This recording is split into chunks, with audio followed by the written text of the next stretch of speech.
Welcome to our book study video, where this week we are discussing The Millionaire Real Estate Agent by Gary Keller. For those of you who don't know me, I'm Georgina, a qualified real estate agent, loan specialist, and co-founder of Extra Finance, your go-to mortgage brokerage here in the Philippines. We're creating these videos to help Filipinos reach their highest potential in the real estate game. We are not covering the whole book today because there is so much good advice that it is almost impossible to summarize, but we will be covering some of the more interesting and more important content. So let's dive into what we're covering today, which is Stage 1, Think a Million. If there are 4 stages to success, then the first stage is making sure you're thinking and planning long term. Without having your thoughts in order, you will not follow through with the right actions. According to Keller, there are 9 ways a millionaire real estate agent needs to think. 2 of these are more important than the rest. These are the foundational thoughts, and the other 7 are supportive thoughts that help prop up your 2 foundational thoughts. It's important to remember here that only taking 1 or 2 of these thought patterns isn't enough to be successful.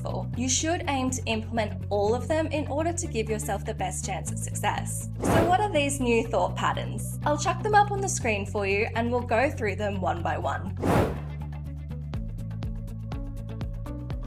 The first foundational thought is think powered by a big why. This is essentially what motivates you to do what you do. Why did you decide to be a real estate agent, and why do you keep choosing to be one? What motivates you to keep going? And the best part about this foundational thought is that your big why doesn't even have to be a single thought. There can be multiple big ones or multiple little ones that together make your big why. But you should think about what motivates you. Write them down in order of least to most motivating and see what you get. A lot of the time, people are driven by their own personal growth. Something like, I want to be the best I can be. And that's fantastic. That's usually a pretty unwavering motivation. But it doesn't matter what it is, so long as you know what it is, and so long as it's really the truth.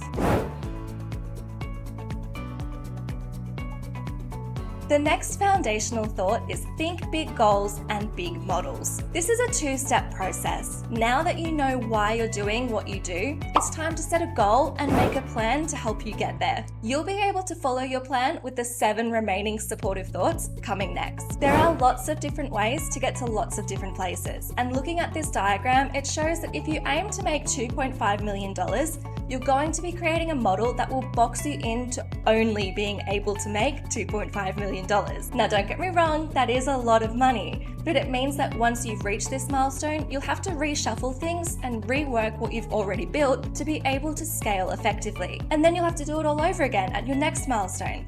And again, and again. You want to be prepared to grow beyond your imagination. Every milestone is a barrier you have to break through, but when you think big goals, you're more prepared to do it easily. So dream big, think long term, and you'll be prepared to scale more effectively. So now onto the supportive thoughts. These can be considered habits that you need to make second nature. You need to change your thought pattern in order to support your foundational thoughts. And the first step is to think possibilities. What is the craziest thing that could happen? What's the biggest thing that you could achieve? What if you made $1 million in profit this year? What if you made 10? What if you made 50? Everything seems impossible until it's done. So think about what you'd achieve in your wildest dreams and then believe it is possible. If you don't think it's possible, you're setting yourself up for failure. You need to think positively. Really manifest these things and speak these things into existence through really believing that they're not so impossible after all.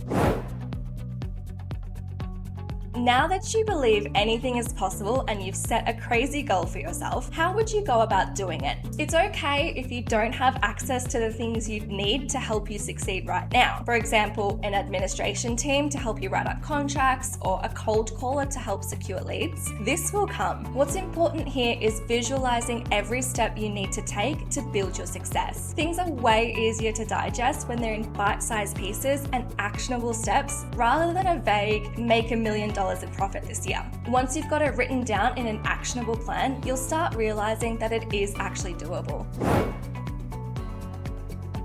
Our next supportive thought is to learn to think without fear. This goes for both success and failures. A lot of people are intimidated by their own success. They're intimidated by the work they have to put in to get there, and they fear that they'll have to keep putting in the work, which is not what they want. People want to be financially successful because it gives them the freedom to do whatever they want, and that usually means not working when they don't have to. But the truth is, Keller has found that the more successful you become, the less work you have to put in to keep it going, if you've built your empire with the right big models. People also fear their failures. They fear losing their money, their time, their staff, and these are all valid fears, but you still can't let them hold you back. Remember that everybody fails, and the only true failure you suffer is if you stop trying. Failed attempts are just learning opportunities. If there is 1 in 1,000 chance that you succeed, that means if you try 1,000 times, you're guaranteed success.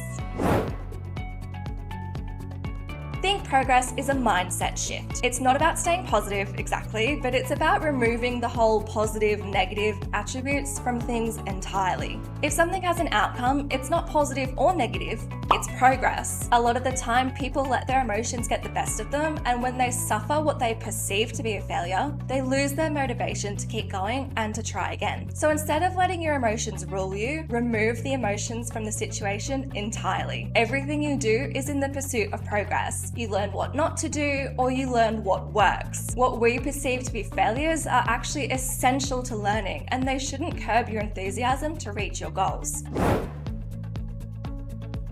This one is my personal favorite, and it's teaching yourself to think competitively and strategically. This one really strikes true with me because I think a lot of people are embarrassed to be seen as a hustler or as someone who takes things too seriously, someone who can't take a joke, these sorts of things. But the thing is, it's hard to become a millionaire real estate agent. You need to give it 100%, otherwise you will not succeed. And people judge you for doing that because they can't imagine putting in so much effort into something. And this is why they will not become millionaire real estate agents, and you will. Think of it this way. When you play a game, you play to win, right? Even if you're just playing for fun, you want to win. You want the bragging rights. You play smart and you try to trick your opponents into thinking they're safe before you sweep in with a betrayal, or you try to swindle them with an unfair trade deal, or you try to bribe them into letting you win. This is what you need to do with life as well. I'm not saying you should do dodgy things to get ahead, because you shouldn't, but you should be competitive and strategic with your choices. Life is a game, and if you want to become more successful than everyone else, you need to give it 100% of everything you have. If you're not, why are you bothering? And the thing is, other people who are playing the same game will respect you for playing smart. Other millionaire real estate agents would be offended if they thought you were taking it easy on them or you weren't giving your all into your work. Do you think LeBron James wants to play with people who don't work hard in basketball practice? Do you think Jeff Bezos got to where he is today by letting the people around him dictate how he should behave? No. And if you want to be the best, you have to play like the best. Play to win and play smart.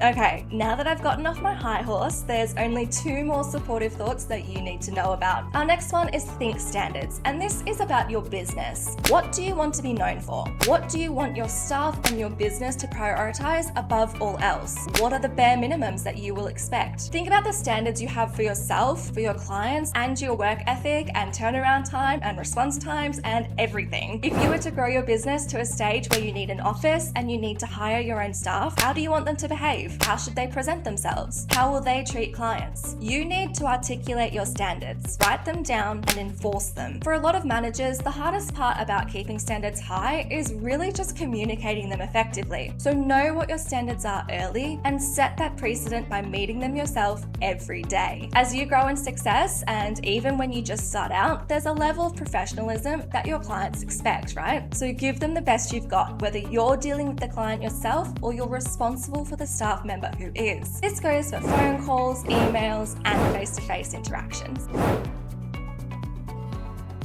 Our last supportive thought is think service. You need to know two things: your value proposition and your fiduciary commitment. Why should someone pick you? Why should you be hired over your competition? How will you deliver your services? This is your value proposition. Your fiduciary commitment is your promise to put your clients first, to give them exceptional service over average service. It might be simpler for you to think of it as your work ethic. When you're hiring people to join your team, it's important to remember here that your value proposition can be taught to people who already have the fiduciary commitment. It's a lot harder to teach someone the fiduciary commitment, especially if they don't really care about clients or they're just working to pay their bills or whatever it is. You can't really teach someone to give their job their all if they don't want to. So this might be something to keep in mind when you begin expanding. So to sum, your value proposition is who you are and what you offer, and your fiduciary commitment is your promise to delivering the highest quality of service you can possibly provide. Every efficient worker knows that 80% of results come from 20% of actions. This means that we don't have to do a lot of things to get results. We just need to put the majority of our efforts into the most important few things. So what are the few things we should focus on? The 3 L's: leads, listings, and leverage. Let's start with leads. Leads are the lifeblood of your business. Without leads, you have no sales. No sales means no money. So until you are literally a millionaire real estate agent, Keller says there is no other issue until you are drowning in leads. So you need to focus on leads and you need to be proactive about it. You can't just be a lead receiver, you need to be a lead generator. How can you generate leads? There are loads of different ways to market yourself, but Keller recommends one tactic in particular, which leads us to our next L, listings. Keller does a comparison as to which is better for agents long term, buyers or sellers. I'll put his results on the screen for you, but he essentially believes that seller listings are far more valuable because it's a type of 2-for-1 deal. You get the profit and you get the free marketing for yourself. Whether that's putting a physical sign out the front of the property with your name and company on it, or whether that's having your face on the online listing, it helps boost your reputation and your engagement rate without you doing anything more beyond your regular job. The last L we are going to discuss is leverage. When you grow large enough that you can finally start hiring people to join your team, ask yourself the following: who is going to do it? How will they do it? What will they do it with?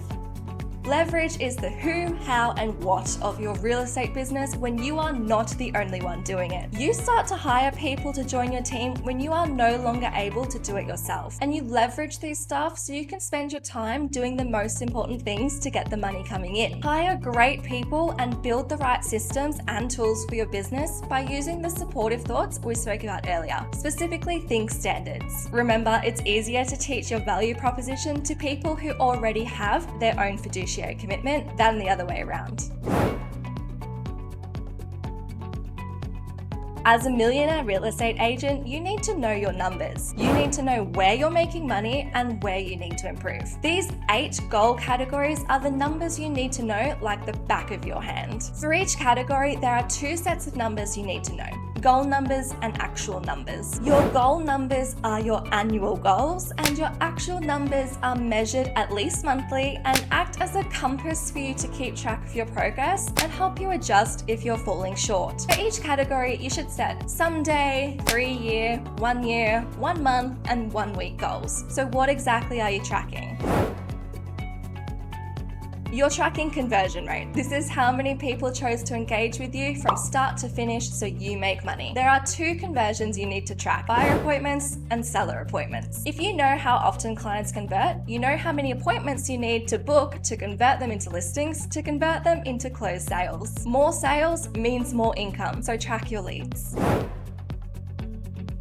So after you track your leads, you track your listings. Remember from the 3 L's, listings are not just sales, but they also provide marketing opportunities. Take advantage of it. Now, Keller recommends 8 things you should ideally be tracking, but if you don't want to track them all, the absolute bare minimum he says you must track are the listings and the leads. Track your contracts. When you write up a sales contract, note down the number of units written, the total volume written, and the gross income written. You should also track which of these contracts were listings and which were buyers. As before, in order to properly set goals and track sales contracts closed, you need to know the number of units closed, the total volume closed, and the gross income closed. As with the contracts written, you'll also want to keep track of how many of your contracts closed were listings and how many were buyers. This one's obvious and is the one we all know we need to track. You're running a business and money must always be accounted for and respected. The big money issues to track are the gross closed income, how much money did we make, the budget, how much money did we spend, net income, how much money did we earn as profit, agent compensation, how much do I, the agent, personally get to take home. The next thing you need to keep track of ties into the last L, leverage. When you expand to a point where you need to hire staff, you will need to address 3 key areas: recruiting, training, and consulting. Recruiting. What people needs do I have? Who do I need and what do I need them to do? Where will I find them? Training. What training needs do I have? Now that I have someone, how and when will I teach them what to do and how to do it well? Consulting. What performance or accountability issues do I have? Now that my people are in the job and trained, what, how, and when will they be supported and held accountable so they can excel? If you do not currently have any people needs, keep this placeholder in your goals anyway so it's easier for you to grow. If you're tracking the other aspects of your business properly, you'll probably begin setting goals in this category long before you actually need to make a hire. After people, systems and tools make up the remainder of leverage. Systems keep your business running without you personally overseeing everything, and tools help you do it, like a computer and equipment to other not so obvious things, like a job description. The key thing here is articulating exactly what you need to happen and what you expect from your staff. So ask yourself, what new systems or tools do we need to add? What current systems or tools do we need to improve or upgrade?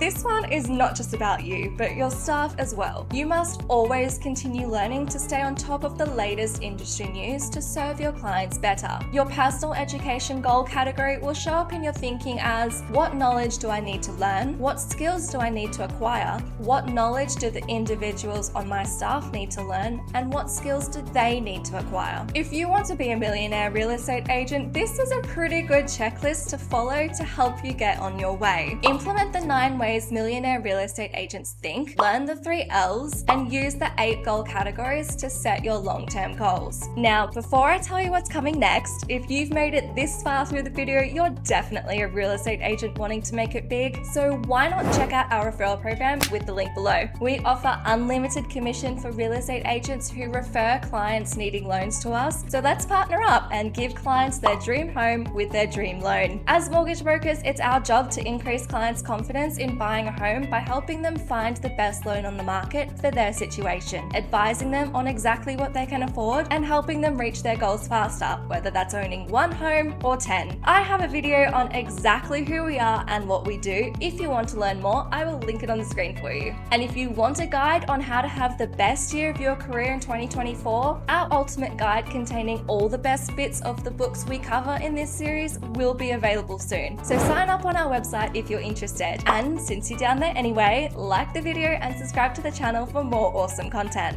Part 2 of this book will come out very soon and we'll cover the Earn a Million chapter, which teaches exactly how you put what we've learned today into practice. Make sure you have your notifications on so you don't miss it. Ingat!